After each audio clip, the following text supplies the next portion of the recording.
This is Mike Pence, and he's talking about, so Mike Pence is the former vice president of the United States. He was Trump's running mate in the first term. Let's see what he has to say about what's to come. They opened the door to a memorandum of understanding that would achieve our objectives, which, as I said, are very clear. No nuclear weapons, no ballistic missiles, freedom of navigation, and no more support for terrorism. They had a shot. They blew it. They started to fire on vessels transiting the strait, and the president responded with overwhelming force by the United States military. We control the airspace over. So, in usual Mike Pence fashion, looks like he says a whole lot of nothing, but even he seems to be on board. And with that, we have a very important piece of news for you guys. The markets are not looking so good. So we're talking about oil in the bond market. It's actually looking quite bad. Let me find the oil for you guys as well. But this is what the bond market looks like. We're at the highest point, the same as 2007. Now, I'm sure a lot of people here can remember 2007 and what happened there. We will also show you guys the oil reserves as well. Sorry, were you going to say something? No, I'm just drinking my tea. Cool. So that's the bond yield, and this is something I've been keeping my eye on. This is something that does largely dictate how much room you have to maneuver. Let me make this a little bit bigger for you guys. Here it is. So June 2007 on the left, right now on the right side, back up at 5.2%. Now, when we usually saw it reach about 4.5, between 4 to 4.5, Donald Trump liked to call a ceasefire or an MOU or something, which is why you can see these large green or large blue and large red. But it looks like it's been creeping up. And we've arrived at this point, which once again, going by just the money, we are at the cusp of a major event. How soon is hard to say.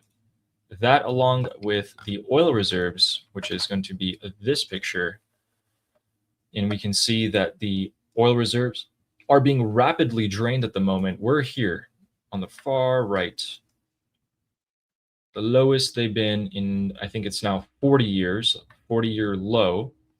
That's another signal that things are to come. And you can see right here that we actually ended up using a lot of them. So time to act. It's time to act fast. I do not want to risk more than I have to, is what I would be thinking. And why don't we finish the job? Because we can. The United States absolutely can, and it should. So with that, let's take a look at what that might look like. We were able to find the USS Boxer, and the USS Boxer is sitting right off the coast of Oman, about 340 kilometers south of Chabahar, right here.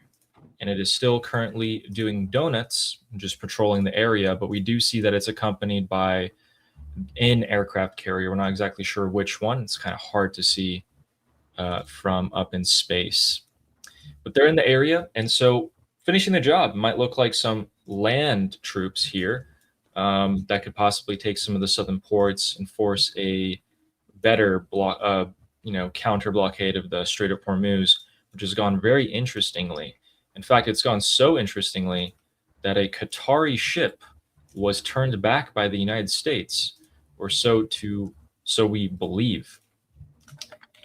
Everyone is stumped on the internet as to why this ship carrying liquid natural gas was turned around when it reached the blockade. So it came off the coast of the Emirates, went around here. Who knows what it did there, right, guys? What could it possibly have done here before taking the northern route, paying the toll to the IRGC, and attempting to exit, where it hits the blockade and immediately turns back around? This has drawn some questions. Did the United States block this ship because it took the IRGC route and paid the toll? Trump did say in March that he would do this. That's a possibility. Another possibility, and the one that I think is probably a little bit more likely, is that over here, it conducted ship-to-ship transfer of oil, meeting some of the IRGC tankers, bringing on some of their oil, paying the IRGC, and then attempting to exit that way, which is the same thing as giving money to the IRGC. So I think that is probably a better reason as to why it was turned around. People are still speculating, however.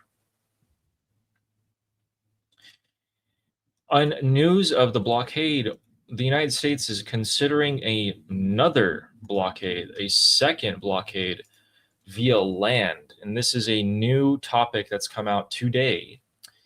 Just want to remind you guys that Iran shares borders with like 14 countries, and there are so many different ways to get into the country that enforcing a land blockade is not impossible, but very improbable. Considering that the countries around Iran would also have to take place and participate in the blockade and have the capacity and capability to do so.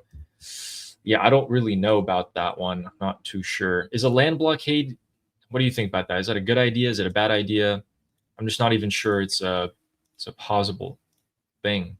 Sounds like a long-term plan to me rather than a short and quick one. Sounds like, because here's the problem. So here's the problem with that.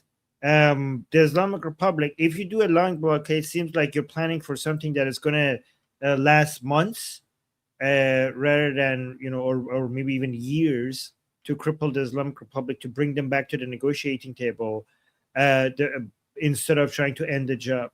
I think the land blockade is necessary, but if that's what your plan is, to just do that, the naval blockade and the land blockade, then if I'm the Islamic Republic, I know that all I have to do is keep shooting missiles of stuff and make you go through your munition stockpile until you're, dangerously low levels.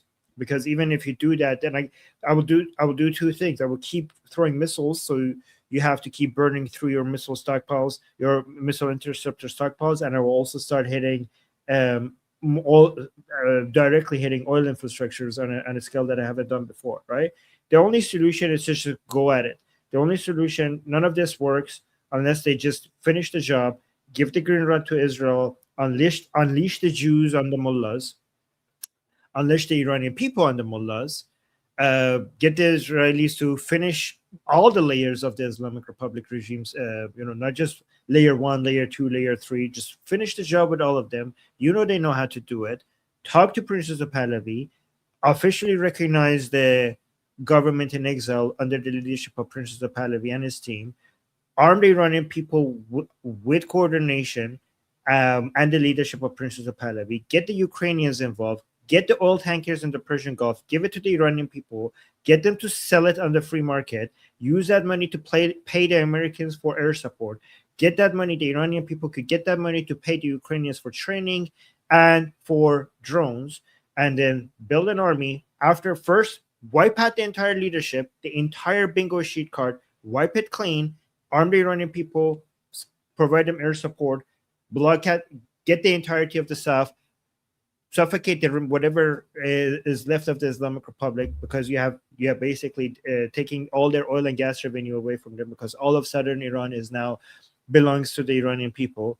And then after you have all of that, march north. That's what you do. The long-term plan, yeah.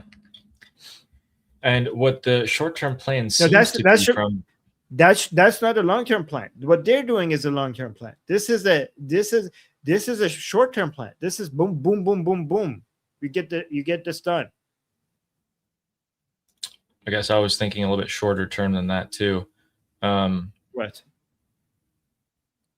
Well, so what I was thinking was that we do strike the roads and bridges and railroads that allow the IRGC to fortify these smaller cities and towns.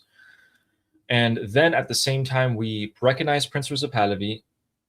We start really putting arms into the hands of the Iranian people, and we push this as fast as possible. We strike the IRGC. We activate all of the Mossad, CIA, Prince Reza Pahlavi's defections at the same time. And we get things going with the backing of these governments. The Crown Prince is able to give a final uprising call, and we get Iran back from us. Every day I wake up with a little bit of anxiety because I don't want more countries to get involved in this conflict. In my opinion, the more countries get involved, the worse off we will be as the Iranian people. Every country has their own objective and their own wants. And the absolute worst case scenario is that the countries surrounding Iran try to establish a security zone, like Turkey grabbing a part of land here and calling it a buffer zone. And Iran will be segmented into multiple different pieces.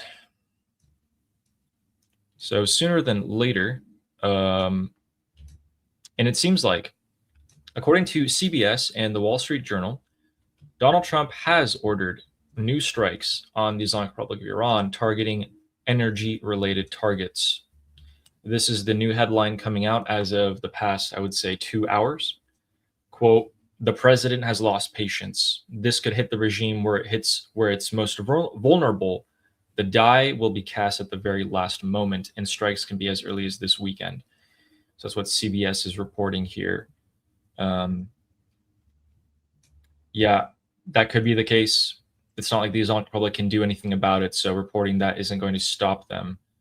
And that is what we are eagerly awaiting to see. My name is Armin Navabi. I'm an Iranian political analyst with decades of experience fighting the Islamic regime inside and outside of Iran. Make sure you follow me for more, and also make sure you join our discussion group. I'm there almost every single day. Come talk to me there and the rest of the people there in our group calls. It's a great place to meet and talk to people who like talking about politics. The link is in the description and or in the bio. You could also get there by scanning the QR code on the screen. See you there.